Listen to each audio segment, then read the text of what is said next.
Assalamualaikum warahmatullahi wabarakatuh. Kembali kita di HW Podcast dan kita tidak bosan-bosannya terus berdiskusi berbagai hal di dalam podcast ini. Topik yang juga menurut kami ini sangat menarik untuk kita tayangkan di dalam HW Podcast ini.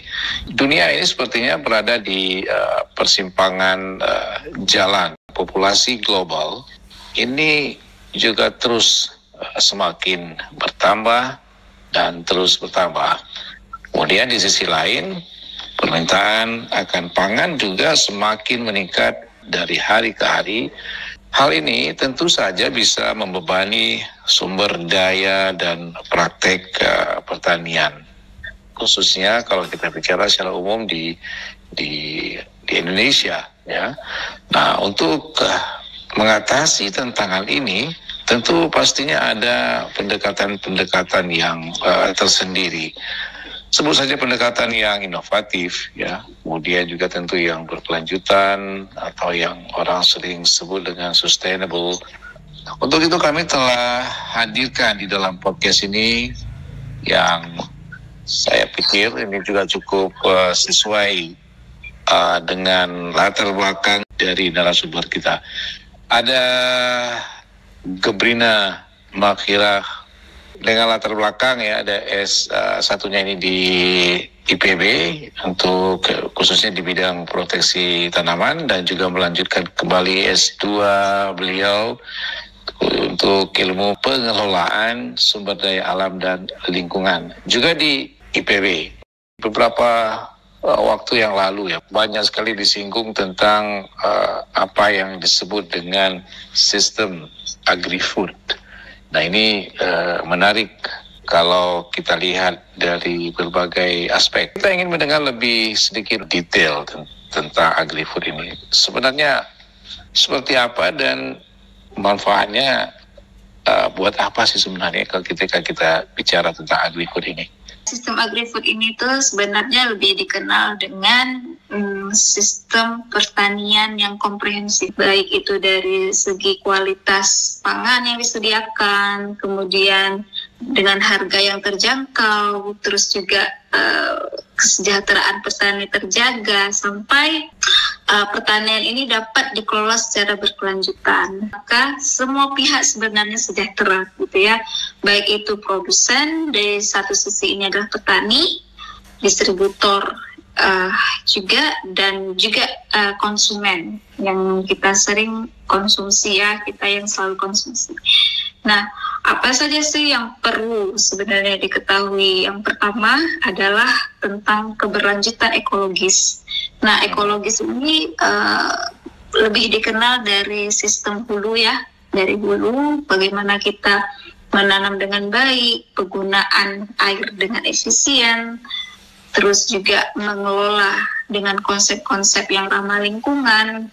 Nah, ketika hal itu dilakukan dengan baik, maka akan tercipta pula keamanan pangan, karena hal ini sangat berkaitan. Misalkan ketika dikelola dengan baik dengan penggunaan pupuk organik, pestisida nabati, ataupun organik juga, maka pangan itu akan lebih sehat, gitu. Ketika pangan sehat, masyarakat sehat.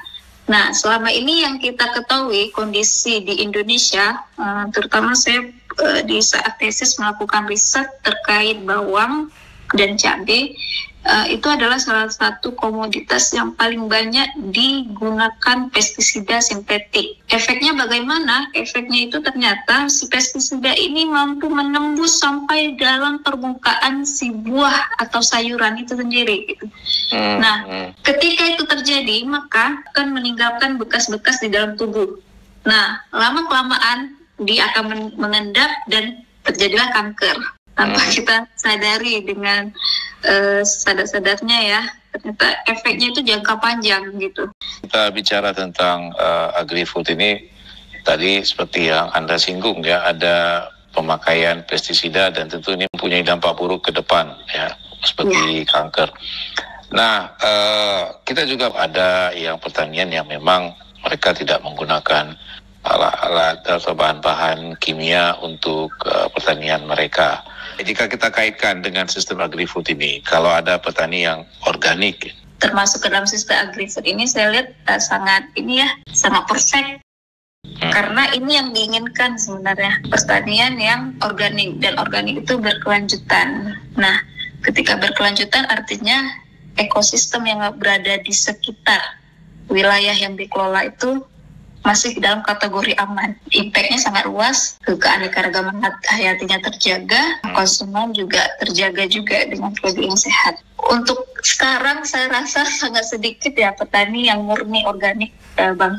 Dari aspek ekonomi? Secara ekonomi sangat menjanjikan, di mana produk organik ini biasanya itu banyak diminta di pasar-pasar modern ya. Karena mengapa hal itu terjadi? Karena masyarakat yang berstatus ekonomi menengah ke atas, mereka sudah teredukasi dengan baik bahwasanya produk organik itu jauh lebih baik dan sangat sehat gitu. Permintaannya sangat besar sebenarnya di pasar-pasar modern. Di Aceh sendiri seperti apa permintaan untuk hasil-hasil pertanian yang organik ini? Di Aceh karena kalau kita melihat dari permintaan, mungkin kita bisa hitung berapa jumlah swalayan yang ada di Aceh. Swalayan di Aceh tidak begitu banyak, sehingga permintaannya juga belum begitu maksimal.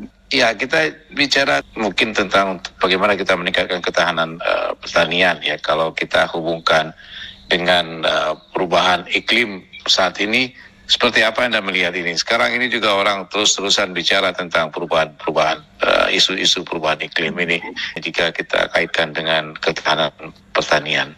Sektor pertanian pun sebenarnya juga menyumbang emisi gas rumah kaca sebesar 8%. Dan itu berkaitan dengan apa? Berkaitan dengan pupuk yang sintetik juga, ya pestisida juga yang sintetik. Baik, ada cara tertentu yang bisa dilakukan untuk mempertahankan khususnya tentang agroekosistem yang sehat ini seperti apa nih, Gebrina? Agroekosistem yang baik itu misalnya ya tingkatkanlah pertanian organik, gitu ya. Pertanian organik, kemudian menanam banyak pohon, gitu kan? Karena sebagai banyak tanaman, pepohonan, maka akan mudah menyerap CO, ya, karbon dioksida, gitu. Selain itu juga adanya tumpang sari antara agroforestry ya, di mana ada pepohonan kayu juga didampingi dengan tanaman-tanaman pertanian. Baik, kalau dilihat dari sisi budidaya, metode budidaya amatan Anda dengan metode-metode yang digunakan sekarang. Kita lihat memang ada pertanian yang monokultur, itu satu jenis saja. Itu sebenarnya kurang maksimal juga kalau pertanian monokultur itu. Ketika metode pertaniannya kita gandengkan dengan tanaman yang lain, yang pertama manfaatnya itu kita akan menciptakan ketahanan dari ekosistem itu sendiri. Artinya apa? Seperti di alam ini kan ada namanya predator, terus ada tanaman penyangga.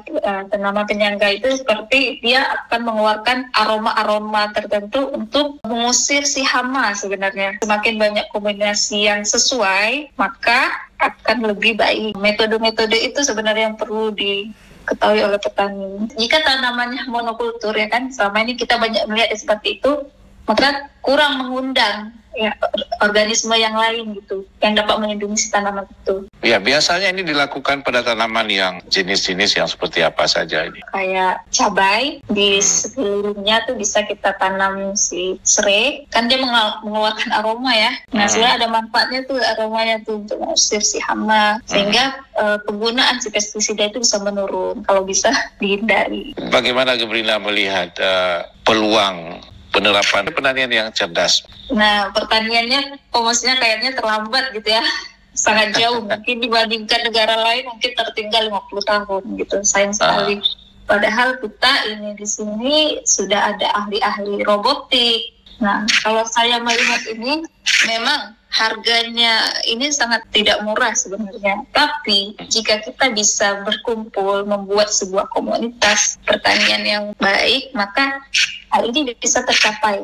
Sebenarnya saat ini tuh pemerintah sudah membentuk kelompok yang baik seperti kelompok tani. Kelompok tani itu nanti akan dibimbing oleh para penyuluh. Namun untuk saat ini penyuluh masih menggunakan cara-cara lama gitu, sehingga terjadilah kebosanan para petani, dan akhirnya petani lebih tidak aware lagi dengan apapun itu instruksi dari pemerintah gitu, hanya sekedar lalu lalang aja gitu untuk kegiatan. Nah, padahal jika dimanfaatkan komoditas itu dengan baik, program dari pemerintah disalurkan dengan tepat, maka kelompok itu bisa memanfaatkan satu alat yang sama gitu, dan bisa dibagi-bagikan sesuai dengan keperluannya masing-masing. Tadi disebutkan bahwa kalau penyuluh itu masih menggunakan pola-pola lama.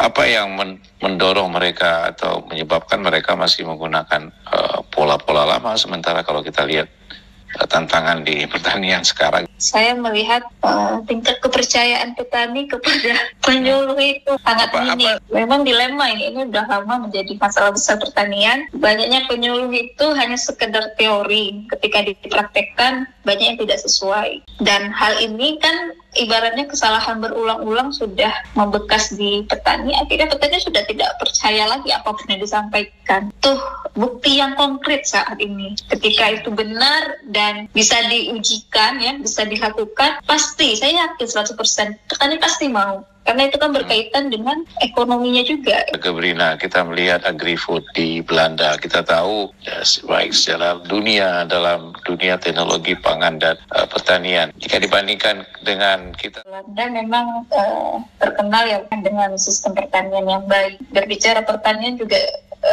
ini adalah kerjasama yang konkret antara semua elemen. Gak bisa hanya petani seperti yang saya sampaikan tadi. Ada dukungan pemerintah di situ, ada dukungan saintis di situ, akademisi, media dan sebagainya. Nah, untuk akademisi yang saya ketahui, mereka sangat concern terhadap perubahan teknologi, dan mereka sangat mengikuti tren itu dan disupport juga dengan pemerintahnya, dan termasuk juga didanai jika dibutuhkan anggarannya gitu ya. Sedangkan kita di sini kan berbeda jauh gitu kan. Untuk menjadi seorang petani itu adalah pekerjaan yang sangat tidak dicita-citakan. Sedangkan mereka untuk satu orang aja mungkin bisa ratusan hektar gitu lahannya. Jadi sangat jomplang, secara sosial berbeda, ekonomi juga berbeda, pemerintah juga berbeda. Kita sempat juga mendengar tentang isu-isu food estate. Nah, itu gimana ya program pemerintah? Saya agak ya food estate yang di Kalimantan Tengah ya. Benar. Dibilang pemaksaan, bisa dikatakan pemaksaan ya kan, karena lahannya tidak sesuai namun dipaksakan untuk hidup di situ gitu. Nah, akhirnya memang akan gagal gitu. Padahal setiap daerah, setiap geografis itu ada keunggulannya masing-masing dan tidak bisa dipaksakan. Perlu ada penelitian atau apapun yang dilakukan terlebih dahulu sebelum dilakukan penanaman. Tanpa kita uji lab, sebenarnya kita sudah melihat sebelumnya ini ditanam apa gitu. Tadi saya sempat menyinggung tentang penelitian ya. Sebut saja misalnya penelitian interdisipliner dan juga multidisipliner. Sebenarnya masalah besar kita masing-masing mengutamakan keunggulannya tersendiri. Namun dengan berjalannya waktu untuk saat ini sudah mulai terbuka kolaborasi riset. Jadi keahlian lingkungan digandengkan dengan keahlian teknologi juga, sehingga menghasilkan keluaran-keluaran yang terbaru yang bermanfaat. Namun masih belum terlihat juga. Untuk ke arah itu sudah mulai disadari oleh para akademisi, masih dalam proses lah untuk mencapai hasil yang maksimal. Oke, baik, kita lihat dari sisi tantangan ke depan seperti apa khususnya untuk dari sektor agri-food ini. Kalau kita lihat saat ini petani masih kurang paham mengenai pertanian organik yang sesungguhnya, masih segala sesuatu ingin menggunakan cara yang instan dengan hasil yang instan juga yang terlihat. Nah, sehingga ke depan itu akan banyak kerusakan lahan. Karena apa? Karena tanahnya sudah jenuh dengan bahan-bahan kimia. Nah, apakah ada caranya untuk menjadi lebih baik lagi? Tanahnya bisa, cuman harus diistirahatkan dengan bahan-bahan organik terlebih dahulu. Kita sudah berada di penghujung untuk podcast ini. Ada closing statement mungkin yang ingin Anda sampaikan? Menuju pertanian berkelanjutan ini bukan hanya satu sektor saja yang bisa ditempuh, tapi kita bisa melihat dari sektor sosialnya juga, yaitu kesejahteraan masyarakat, kemudian ekonomi, dan juga lingkungan.